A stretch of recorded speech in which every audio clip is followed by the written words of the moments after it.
여러분 모두 잘 지내시길 바랍니다. 오늘 저는 실제로 있었던 이야기를 들려드리려 합니다. 이 이야기는 교훈을 얻고 다른 사람들의 실수를 통해 배우기 위해 반드시 전해져야 할 가치가 있습니다. 저는 자신이 하는 모든 일이 옳다고 생각했던 사람들을 만난 적이 있습니다. 그리고 어느 정도 이해했습니다. 인생은 예상치 못한 상황들로 가득 차 있다는 것을 말이죠. 제 아버지는 헌신적인 노동자였지만 우리 가족이 부족함 없이 살 수 있도록 항상 최선을 다하셨습니다. 우리에게 세상은 완벽해 보였지만 부분적으로는 환상에 불과했습니다. 동시에 부모님은 제 미래에 대해 큰 기대를 가지고 계셨습니다. 그들은 제가 이상적인 사람과 결혼하는 날을 꿈꾸며 아랍 출신의 성공한, 경제적으로 안정된, 높은 사회적 지위를 가진 사람과의 결혼을 원하셨습니다. 그 당시 저는 매우 고집이 세고 미숙했습니다. 고집불통이었고 누구의 말도 듣지 않았습니다. 부모님이 저를 위해 하는 일들이 모두 제 행복을 위한 것이라는 사실을 이해하지 못했습니다. 부모님은 제가 자신들보다 더 나은 삶을 살기를 바라셨지만 저는 그것이 단지 통제하려는 시도로만 들렸습니다. 스스로를 반항하라고 생각했고 심지어 어머니의 조언조차 따르지 않았습니다. 만약 그때 부모님의 말을 들었다면 아내를 바꾼다는 것의 의미나 결혼해서 선택의 무게 같은 것을 더 잘 이해할 수 있었을지도 모릅니다. 하지만 저는 그 어떤 것도 알지 못했습니다. 어릴 때부터 저는 모든 일을 혼자 해내는데 익숙해져 있었습니다. 부모님 몰래 자주 행동했죠. 부모님이 제가 무슨 일을 저지르고 있는지 전혀 모르셨더라도 저는 제 하고 싶은 대로 했습니다. 그렇게 성장하면서도 이 행동은 변하지 않았고 지금 돌아보면 그게 처음부터 제가 저지른 가장 큰 실수였던 것 같습니다. 아무도 아무것도 모른다고 생각했던 것이죠. 이렇게 이야기가 시작되었습니다. 부모님이 제게 소개해준 상대는 그들이 제게 꿈꾸던 바로 그런 사람이었습니다. 매우 부유한 남자로 안정적인 직업에 차와 멋진 아파트까지 갖춘 사람이었죠. 부모님은 그를 완벽한 짝으로 보셨습니다. 그러나 저는 그가 싫었습니다. 결코 동의할 수 없었고 어머니에게 그를 받아들이지 않겠다고 단호히 말했습니다. 어머니는 이런 좋은 기회를 놓치면 안 된다고 여러 번 설득했지만 제 대답은 언제나 같았습니다. 싫다고 했죠.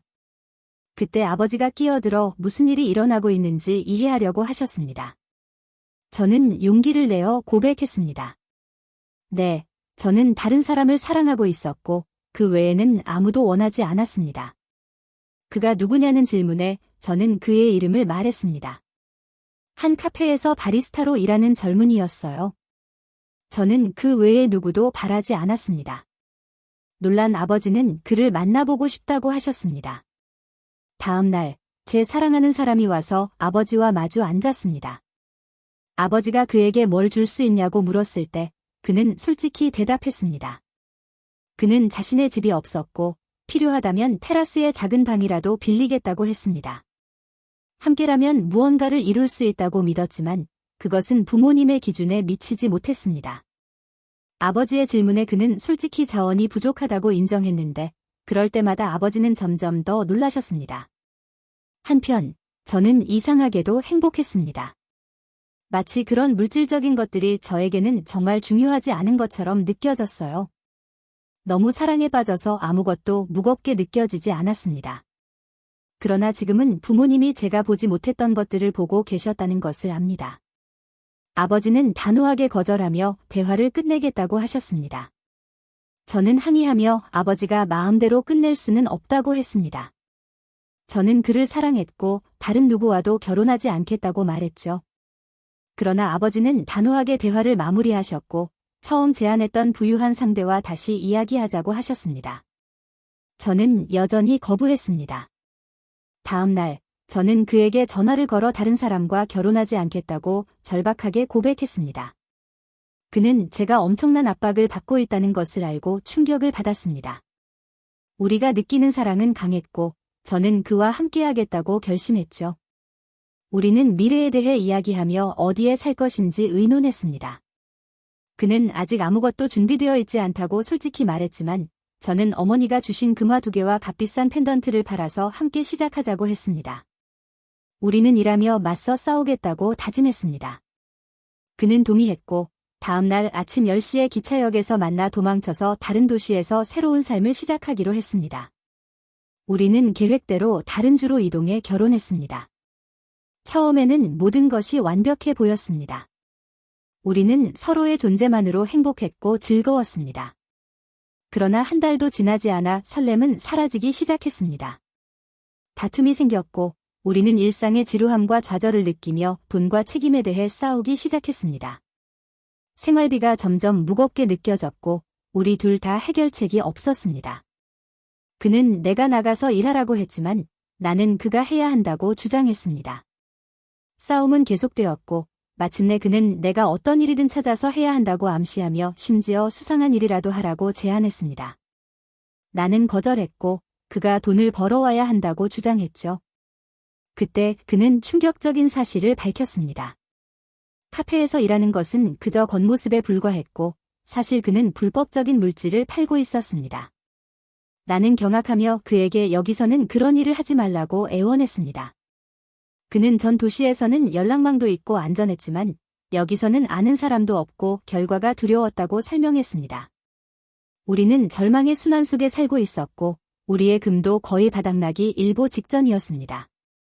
그는 도움을 요청하기 시작했고 돈을 벌기 위해 부유한 젊은이들에게 소녀들의 사진을 보내기도 했습니다.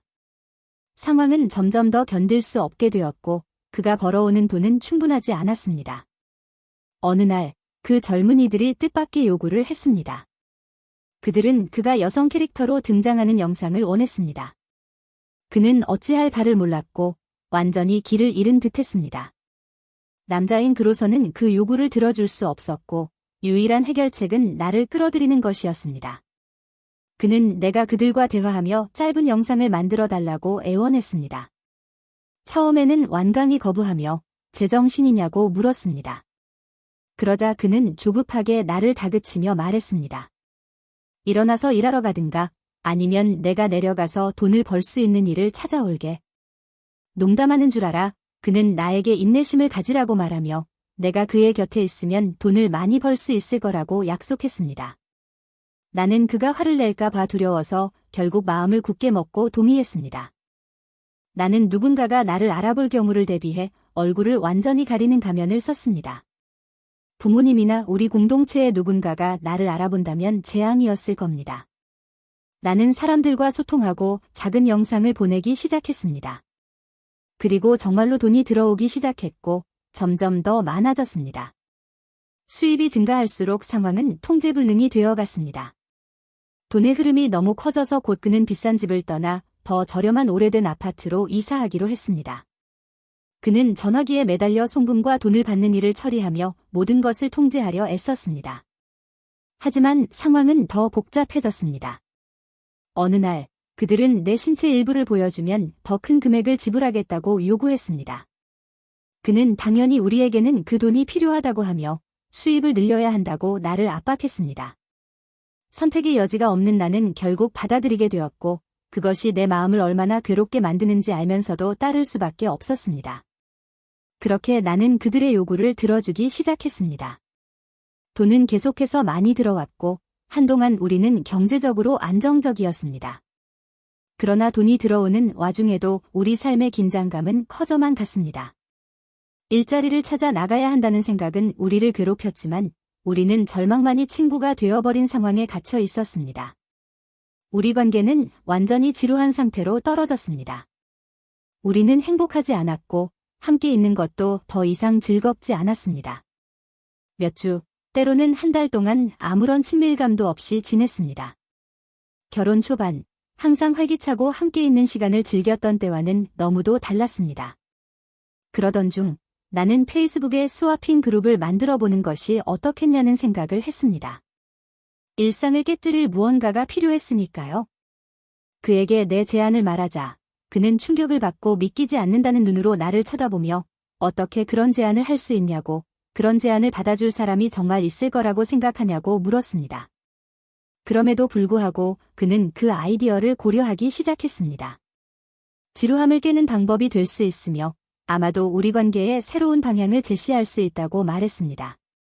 너는 다른 남자와 나는 다른 여자와 함께 라고 그는 제안했습니다.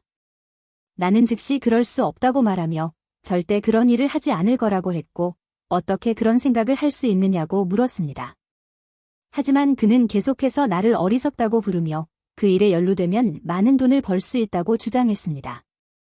나는 그런 방식으로 번 돈은 가치가 없다고 반박했지만 그는 잘못된 일이 없다고 맹세하며 나를 설득했습니다. 속으로는 나 또한 그런 제안을 고려하고 있다는 점에서 결코 무죄가 아니라는 것을 알고 있었습니다. 옳고 그름에 대한 분별력이 있었지만 그는 나를 조종했습니다. 내 두려움과 그를 향한 사랑을 이용하는 방법을 알았기 때문입니다. 내 마음은 그것이 잘못되었다고 경고했지만 결국 나는 굴복하고 말았습니다. 그는 내가 무엇을 해야 할지를 설득했고 나는 그의 분노가 두려워 동의하며 신을 기쁘게 하는 것은 잊고 오직 그를 만족시키는 것에만 집중했습니다. 그때부터 나는 마치 그의 꼭두각시처럼 행동하기 시작했습니다. 그의 말에 따라 움직이며 어두운 게임 같은 상황에 빠져들었습니다. 그는 그룹을 만들었고 곧 사람들은 관심을 보이기 시작했습니다. 그는 나를 지도하며 어떻게 행동하고 무엇을 해야 하는지 알려줬고 나는 어떻게든 영상을 보며 그들의 행동을 흉내내기 시작했습니다. 그룹은 빠르게 성장했고 메시지는 끊임없이 쏟아졌습니다. 그는 내 사진, 특히 노출이 많은 사진을 이용해 더 많은 관심을 끌어들였습니다. 나는 거의 옷을 입지 않은 상태로 등장했고 사람들은 관심을 보이며 참여에 동의했습니다. 어느 날, 한 남자와 그의 아내가 제안을 받아들였습니다. 우리는 술을 마시고 포르노 영화를 보았으며 그런 후 그는 그 여자를 방으로 데려갔고 나는 다른 남자와 함께 갔습니다. 내가 이전에는 결코 상상하지 못했던 일들, 그가 한 번도 내게 요구하지 않았던 일들을 하게 되었습니다. 점점 더 깊이 빠져들어갔고 돌아올 수 없을 것 같은 느낌이 들었습니다. 그가 정말로 내가 다른 사람과 그런 일을 하는 것을 허락한 날, 나는 충격을 받았습니다. 그렇게 허락하면서도 그가 나에게 직접 그런 일을 하라고 요청한 적은 없었습니다. 나는 그가 어떻게 나를 그런 식으로 볼 수 있는지, 다른 사람과 함께 있는 나를 상상할 수 있는지 이해할 수 없었습니다. 하지만 나는 혼란스러운 마음으로 그 일을 계속했습니다. 동시에 돈을 얻고자 하는 욕망이 너무 강해서 그저 생계를 유지하는 것만이 내게 중요한 일이 되어버렸습니다. 그 일은 점점 더 자주 일어나기 시작했습니다. 사람들은 계속 연락해왔고 우리는 끊임없이 그 일을 반복했습니다. 나는 사이드, 세잇의 모든 요청에 순종했고 시간이 지날수록 그 역동적인 관계에 빠져들어 심지어 그것을 즐기기까지 했습니다. 사람들이 다시 우리를 찾아오면 이상한 기쁨이 느껴졌고 내가 그것을 즐길 줄은 상상도 못했습니다. 나는 얼굴을 가린 채 라이브 방송을 하기도 했습니다. 사람들이 나를 알아보지 못하게 하기 위해서였습니다. 사이드는 젊은이들과 거래하며 항상 나를 신비한 여성처럼 보이게 만들었습니다. 그들은 내가 보내는 작은 영상에 많은 돈을 보냈습니다. 내 남편은 항상 무슨 일이 일어나는지 알고 있었고 나는 그의 재정적인 부분을 책임지는 사이드의 말을 따랐습니다. 때로는 찾아오는 남자들의 아내와도 관계를 맺어야 했습니다. 어느 날 우리는 다른 제안을 받았습니다. 얼굴이 매력적이어서 심장이 떨릴 정도로 잘생긴 한 남자가 아내 교환을 제안한 것입니다. 그는 자신의 사진과 아내의 사진을 보냈는데 그들의 모습에 나는 말을 잃었습니다.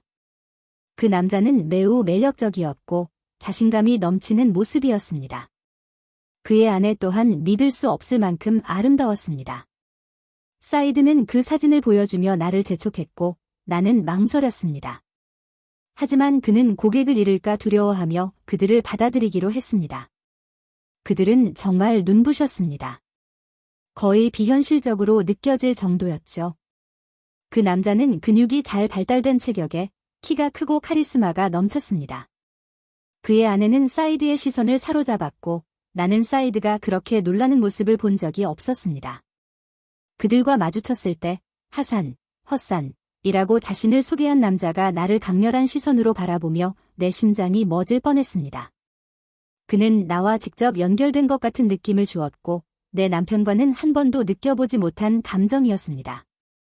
하산의 눈빛은 다정하면서도 동시에 강렬하고 신비로웠습니다.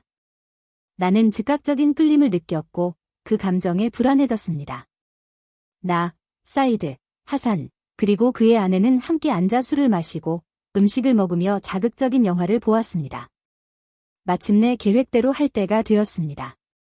나는 하산의 손을 잡고 방으로 데려갔고 내 남편은 그의 아내와 함께 갔습니다. 그 후에 일어난 일은 모든 것을 바꾸었고 내가 그 세계에 이렇게 깊이 빠질 줄은 상상도 못했습니다. 그 두 번째 방은 무언가 이상했습니다.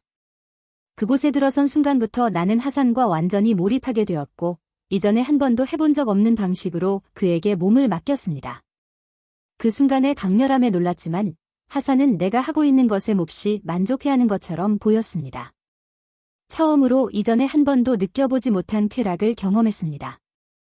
그는 내가 마치 처음인 것 같다고 말했고 나도 그에게 솔직히 하산 외에 다른 남자와는 한 번도 이런 기분을 느껴본 적이 없다고 생각했습니다.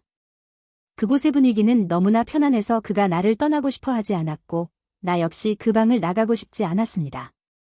하지만 우리는 더 있을 수 없었습니다. 사이드와 하산의 아내는 이미 끝내고 밖에서 우리를 기다리고 있었기 때문입니다. 우리는 더 이상 머물 수 없었죠. 우리가 나갔을 때 하산은 나에게 자신이 나를 정말 마음에 들어 했으며 우리가 시작한 것을 계속하고 싶다고 고백했습니다. 그가 계속 만나고 싶다고 물었을 때 나는 놀랐습니다.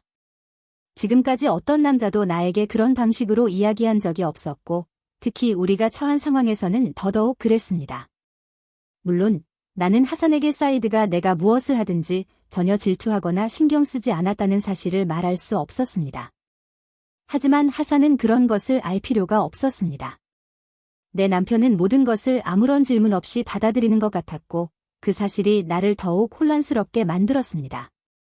하산이 자신의 아내를 사랑한다는 사실은 나에게 전혀 문제되지 않았지만 나는 뭔가를 느꼈고 그것이 모든 것을 의심하게 만들었습니다. 마치 나는 악몽에 갇혀 있는 것 같았고 세상이 완전히 뒤집힌 듯한 기분이었습니다. 다른 남자가 자신의 아내와 관계를 맺는 것을 받아들이는 것은 한 가지 일이지만 내 남편이 그것에 대해 아무런 반응이나 감정을 보이지 않는다는 것은 충격적이었습니다. 그것은 그가 내가 이해하는 남성다움과는 거리가 먼 사람이라는 신호였습니다. 그 순간 나는 사이드가 하산과 얼마나 다른 사람인지 깨달았습니다. 하산은 나에 대해 진정한 관심을 보였고 여러 번 내가 즐거웠는지 물어보았습니다. 나는 여전히 혼란스러운 상태로 이것이 정말 현실인지 확신하지 못한 채 대답했습니다. 나는 혐오감과 후회의 감정에 휩싸여 어떻게 이런 상황까지 오게 되었는지 생각했습니다. 나는 바닥이 없는 구덩이에 빠져 부끄러움으로 가득 찬 기분이 들었습니다. 내 남편 사이드는 진정한 남자가 아니었고 남성다움이나 보호의 의미를 전혀 이해하지 못했습니다. 반면 하산은 나를 혼란스럽게 만드는 열정을 보였습니다. 그 순간 하산은 사이드에게 비밀로 하자고 요청했습니다. 그는 나와 다시 함께 있고 싶어 했지만 아무에게도 말하지 말라고 했습니다. 하산은 내게 그의 전화번호를 주고 내 번호를 받아갔습니다. 그가 다시 만나고 싶을 때 언제든 연락하라고 했습니다. 그는 특히 사이드에게 아무 말도 하지 말라고 강조하며 이것은 우리만의 비밀로 남기고 싶어 했습니다. 나는 곧 다시 만나기를 기대한다고 동의했습니다. 이틀 후 나는 머리 손질을 하러 간다고 핑계를 대며 사이드에게 조금 늦을 수도 있다고 말했습니다. 우리는 돈이 너무 많아서 사이드는 내가 무엇을 하든 전혀 신경 쓰지 않았습니다. 그가 미용실에서 무엇을 했는지 묻지도 않았고 내가 새로운 변화가 있어도 알아채지 못했습니다. 그는 내가 그를 위해서가 아니라 다른 사람들을 위해서 치장하길 바라는 것 같았습니다. 그래서 나는 미용실에 간 척하면서 실제로는 하산에게 메시지를 보냈습니다. 그는 곧바로 위치를 워트세프로 보내줬습니다. 그 주소에 도착하자 나는 한 빌라 앞에 서 있었습니다. 나는 하산에게 전화를 걸어 그가 알려준 장소에 도착했다고 알렸습니다. 그는 지체 없이 나를 품에 안았고 우리는 서로에 대한 그리움과 열망에 사로잡혀 그 자리에서 모든 것을 해버렸습니다. 오랜만에 느껴보는 열정과 연결이었습니다. 그의 아내는 친구들과 외출 중이었고 우리는 완전히 둘만의 시간이었습니다. 그 순간 하산은 자신이 매우 부유한 사람이며 나를 두 번째 아내로 맞아들일 수 있다고 고백했습니다. 그는 나를 깊이 사랑하고 영원히 함께하고 싶다고 했습니다. 나 역시 그와 함께 있는 것을 좋아했습니다. 하산과 함께 있으면 나는 살아있는 것 같았고 그가 나를 다른 사람과 공유하고 싶어 하지 않을까 봐 두려웠습니다. 나는 더 이상 안에 교환을 하고 싶지 않았고 그 어떤 사람도 나에게 가까이 오는 것을 원하지 않았습니다. 집으로 돌아온 후 나는 용기를 내어 사이드에게 이혼하고 싶다고 말했습니다. 그는 충격을 받고 비웃으며 대답했습니다. 머리 손질하러 가더니 이혼하고 싶다고? 진심인 거야? 나는 단호하게 그와 함께 할 수 없다고 주장했습니다. 그는 마침내 뭔가 심각하게 잘못되었다는 것을 깨달은 듯 놀란 표정을 지었습니다. 그리고는 나를 바라보며 말했습니다. 하산. 그거지, 안 그래? 그 하산이 너에게 무슨 짓을 한 거야? 왜 그 얘기를 지금 하는 거지? 나는 감추려고 애썼지만 사이드는 그냥 넘어가지 않았습니다. 그는 집요하게 물으며 하산과 그의 아내를 만난 날 이후로 내가 변한 것을 눈치챘다고 말했습니다. 너는 내가 신경 안 쓰는 줄 알지만 그렇지 않아. 나는 내가 얼마나 달라졌는지 알고 있어. 그는 속아 넘어갈 생각이 없었습니다. 그래서 나는 변명하려고 애쓰며 말했습니다. 당신이 하산을 우리 삶에 끌어들인 거잖아. 그건 내 선택이 아니었어. 하지만 그는 나를 뚫어지게 바라보았고 우리 사이의 긴장은 점점 더 고조되었습니다. 왜 나와 이혼하고 싶은 거야? 사이드는 믿을 수 없다는 눈빛으로 물었습니다. 결국 우리가 내 가족을 뒤로하고 고향을 떠나 도망쳐 온 건 너 때문이었잖아. 그런데 이제 와서 이혼하고 싶다고? 내가 나를 이렇게 떠날 수 있다고 생각하는 거야? 그는 쓴웃음을 지으며 이어 말했습니다. 나 없이는 넌 아무것도 아니야? 우리가 번 돈은 다 나 덕분인 거 몰라? 젊은 애들한테 보낼 영상도, 돈 받을 방법도, 심지어 그 부부 교환도 내가 없었다면 불가능했을걸. 내가 잘 알잖아. 내가 너한테는 황금알을 낳는 거위라는 걸. 그는 경멸 어린 시선으로 나를 쳐다보며 말했습니다. 그러니까 명심해. 쓸데없는 생각으로 우리 시간을 낭비하지 마. 내가 시키는 대로 하는 게 내게도 이로울 거야. 이 얘기는 여기서 끝내자. 나는 갇혀있고 숨이 막히는 기분이 들었지만 다음날 하산이 나에게 전화해 그를 보러 오라고 부탁했습니다. 내가 도착하자 우리는 또다시 함께 시간을 보냈고 그는 내게 고백했습니다. 너 없이는 더 이상 살 수 없어. 내가 이혼해야 해. 나랑 결혼하고 싶어. 하산의 말은 내 가슴 깊이 꽂혔고 나도 사이드와 그와 관련된 모든 것에서 벗어나고 싶었습니다. 나는 사이드가 절대 이혼을 받아들이지 않을 거라고 하산에게 말했지만 하산은 내가 행동해야 한다고 주장했습니다. 나는 그를 바라보며 말했습니다. 내게 남은 해결책은 극단적인 방법뿐이야. 피를 수반하는 일이 될 거고 나는 그 일에 얽히고 싶지 않아. 내가 원한다면 내가 알아서 해. 내 이름은 끌어들이지 마. 그는 침묵했고 우리는 다시 사랑을 나눈 후 내가 자리를 떠났습니다. 그 모든 어둠 속에서도 하산에 대한 내 감정은 강했고 그 강렬함은 나를 절박한 행동으로 이끌었습니다. 나는 약을 샀습니다. 눈에 띄지 않는 독극물을 준비해 사이드의 주스에 넣을 계획이었죠. 저녁을 준비하며 나는 다정하고 친절한 척했습니다. 사이드는 의심스러워했지만 내 상냥한 태도에 결국 음식을 받아들였습니다. 그동안 그는 내 차가운 태도에 익숙해 있었기 때문에 내가 다정해진 것을 보고 경계심을 풀었습니다. 그는 나를 놀란 표정으로 바라보며 말했습니다. 너한테 무슨 일이야? 마치 내 머리에서 악마가 떠나간 것 같군. 나는 웃으며 대답했습니다. 당신 외에 누가 있겠어? 난 당신을 위해 가족도 버리고 모든 걸 희생했잖아. 나는 독이 섞인 주스를 건넨 후 샤워를 해야 한다고 핑계를 대며 방을 나갔습니다. 그가 마시는 동안 나는 방으로 가서 휴대폰을 꺼내 워트세프 메시지를 확인하기 시작했습니다. 그 순간 사이드는 내 휴대폰을 집어들고 하산과의 모든 대화를 읽었습니다. 그는 우리의 모든 계획, 모든 배신의 세부 사항을 확인하며 내가 그를 제거하려 했다는 사실을 알아차렸습니다. 사이드는 그 주스를 마시면서도 여전히 침착했습니다. 당연히 그는 하산의 주소를 알고 있었습니다. 우리가 그 교환을 할 때 모든 커플의 정보, 전화번호와 주소를 다 가지고 있었으니까요. 사이드는 모든 것을 알고 있었고 그가 하산에 대해 얼마나 많은 정보를 알고 있는지 깨달으니 공포감이 엄습해왔습니다. 무언가 끔찍한 일이 벌어질 것 같은 불안감이 나를 휩싸았습니다. 그는 하산의 주소를 가져다가 내 부모님에게 보냈습니다. 내가 욕실에서 나왔을 때 사이드는 바닥에 쓰러져 있었고 이미 죽어 있었습니다. 공포가 나를 덮쳤고 아무 생각도 할 겨를 없이 집에서 도망쳤습니다. 휴대폰도 챙기지 않았고 다른 어떤 것도 가져가지 않았습니다. 그저 절망에 빠져 달렸습니다. 하산의 집으로 달려가 무슨 일이 있었는지 말하고 도움을 청하려 했지만 들어갈 수 없었습니다. 빌라의 문에 도착하기도 전에 내 가족이 전부 그곳에 있는 것을 보았습니다. 아버지, 삼촌, 모두가 나를 기다리고 있었습니다. 그들이 나를 보자마자 아버지는 내게 다가와 나를 때리기 시작했습니다. 그 소동의 하산이 무슨 일이 일어났는지 알아보려고 밖으로 나왔습니다. 그는 뛰쳐나왔고 그 순간 우리는 모두 혼란 속에 휘말렸습니다.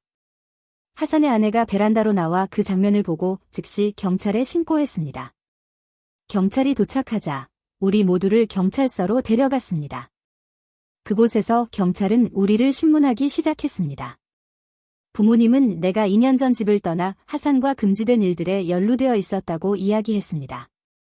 하산은 그 말을 듣고 놀라며 자신을 변호하려 애썼습니다. 저는 무슨 말을 하는지 모르겠습니다.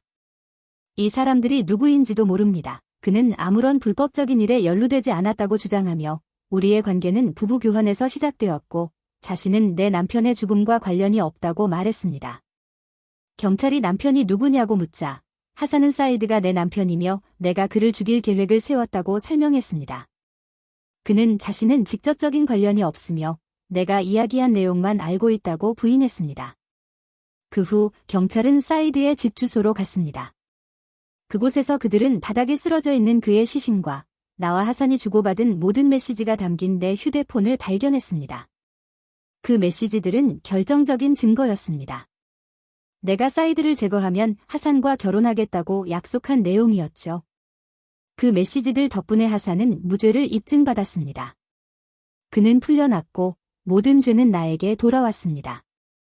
나는 기소되어 재판을 받았고 사이드를 죽인 독극물과 관련된 증거가 정확히 메시지에 적힌 대로 나를 지목했습니다. 그렇게 하산은 자유의 몸이 되었고 나는 내 선택의 대가로 사형을 선고받았습니다. 더 이상 진실에서 도망칠 수 없었습니다. 가족의 충고를 무시하고 어리석은 길을 택한 결과는 비참한 운명으로 돌아왔습니다. 이제 감옥에서 돌아보며 깨닫습니다. 부모님은 그저 나를 위해 최선을 바라셨다는 것을. 그들은 내가 보지 못한 것들을 보고 계셨습니다. 그들에게 반항하며 금지된 길을 선택한 것은 나를 파멸로 이끌었습니다. 결국 어머니와 아버지처럼 당신을 사랑하고 돌보는 사람은 없습니다. 오늘 이야기는 여기까지입니다. 여러분이 무언가를 배웠길 바랍니다. 하나님의 평화와 자비, 그리고 축복이 함께하길 바랍니다.